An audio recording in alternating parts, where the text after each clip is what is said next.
regardless of the outcome, just pat yourself at the back and say that at least I make the attempt.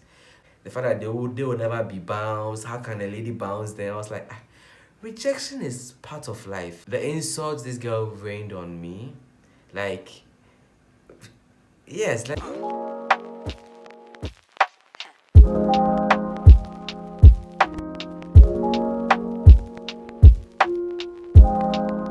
Hello, hi, I'm GB Solomon and welcome to my channel. This is GB Interactive. If you are new to this channel, I want to crave your indulgence to subscribe. Don't forget to like, don't forget to share. Don't forget to leave me comments as well. The title, I don't know what title I'll give to this video, but all I know is that this video is about rejection. It's about me gisting about my bound stories, and it's about trying to sometimes find the positive sides of rejection and how to deal with rejection, like in general. So in my previous video about being single, I mentioned that I was bounced by two ladies, and I got a few people commenting on that, a few people teasing me. Actually, I got some of my male friends telling me, open or bounce, no, and they're trying to create the impression that they will never get bounced. And I was like, what's the big deal? The fact that you like somebody doesn't mean that they should automatically like you back. And the fact that I've been bounced doesn't mean that my whole life has ended.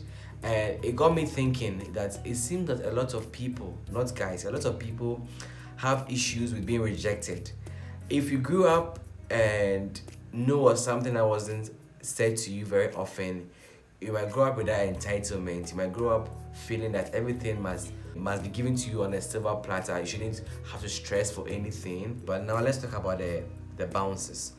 The first bounce was quite hurtful because the people involved were quite young, and the subject, the lady, was quite juvenile in the approach. But this is somebody I had known for 5 years. Yes, until the time I was writing a letter, I think I had known her for 5 years. She happened to be in a different school. I was in a boys' school. She was in a men's school, and at some point, we didn't quite have how do I put it? There wasn't communication, but the whole letter thing was in vogue at the time. I don't know if the SHS kids now do that. And so I wrote her 3 letters. The first one, no reply. Second one, no reply. She replied the third letter. And the insults this girl rained on me, like, yes. So this is somebody I had known. You know me, that at least when you're basa basa, okay? And I say I like you. You don't like me back. What do you have to do? Just tell me. Oh, Gideon. I think the people who I grew up with call me Gideon. Gideon, well, that's okay, but I don't like you as you like me. Say it straightforward, it wouldn't hurt.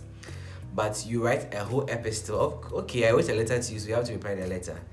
And this letter was a mixture of Bible quotation, philosophies, and insults and what have you. I can remember some of the things from the top of my head. So what she did was she picks my letter, okay, picks a phrase from the letter, and then counter it with either a Bible quotation or an insult or her opinion. For instance, in a letter I wrote something like, I really love her and I can't wait to spend the rest of my life with her, and like I really spoke as if I knew that she also liked me, because from how things were back then, I knew that there was some fondness. At least, yeah. She wrote that well, my dream, and her Bible makes it to understand that how can two people work together unless they have agreed. And she added a quotation, Amos chapter 3 verse 3. But that was the first time I learned the quotation. It has never left my mind. Fine, that wasn't enough. She also said that instead of focusing on my books and God and on myself, I'm come to disturb her with my chief chaff. That's the point that she also mentioned that I mentioned in my letter that even though I'm not with her in her school, like, she shouldn't feel lonely because thought of me should keep her company. She told me that her Bible makes her to understand that the Holy Spirit is her comforter, her counselor, her friend. Like, there were a few things that she said that were quite harsh at the time for a young boy like me with a young virgin heart. That was harsh to me. Like a comedy, but she wasn't there, so the disgrace wasn't so much. I said that my very good friend chanced upon a letter, and it became like one of the things that he used to tease me throughout. I feel that if you don't want somebody, you should have just said, I don't want you. So what was all the drama about? But I think that it was quite juvenile of her. We're all young, obviously. So I won't fault her. That's one story. I'll come into it, the moral lessons from that. The second one, which happened when I was a bit older, it happened at a time that I wasn't really ready for a relationship, but for a couple of time we had built some form of relationship over the period. We had created quite very meaningful moments and meaningful conversations that I realized that I was really falling for her. So I wanted to know what it was really about. So I went on to propose in a very funny way. I won't talk about that. And she knew very well what was happening. Maybe I read too much meaning into it. Maybe she was just being genuinely friendly. But it was until I had said that you should take things serious, because I didn't want to just koja fama, like I'll be doing everything in the last show. It wasn't what she was thinking after all. And she had to tell me that because of my tribe, it's not going to happen. My issue was, why would you encourage like all the times we shared together if you knew that this wasn't going to go anywhere? But she was very, very mature about it. I was hurt. I mean, it's a big deal at the beginning, but Chibi and I'm like, me forget it, because and then I faced reality that that's an issue that I might probably be facing. That's if I don't end up with Ewe girls. Even some Ewe girls don't like Ewe guys, but that's another issue. Anyways, so the two stories, even though I was rejected by these two ladies, the first lady from SHS taught me that I should focus on God, I should focus on my books, I should focus on myself, and I took that advice so dearly, and that has been what I had used. Obviously, I was really focused on my books at the time. I was focused on God. At school, I was trying my best, and I wasn't so much focused on myself. Like, we're just having fun. We are not growing, so you don't really know what you want for yourself and all that. But all what she said really, I stopped. I didn't really stop because I was still talking to some girls on phone, even though phones were not allowed on campus. Hey, my brow. But anyways, I took the advice at least to an extent, and I had worked with it till the second lady came in. At the time the second lady came in, I wasn't really ready for a relationship, but like I mentioned earlier, I liked the vibe, and she also opened my eyes to new truths, that the ethnicity thing is real, and no matter how much the girl loves you, sometimes the ethnicity thing will win. So anytime maybe I feel like I'm getting attached to somebody of a different tribe, I always make sure that I bring out some conversations to know, so that if anything should happen, I'll know where I stand.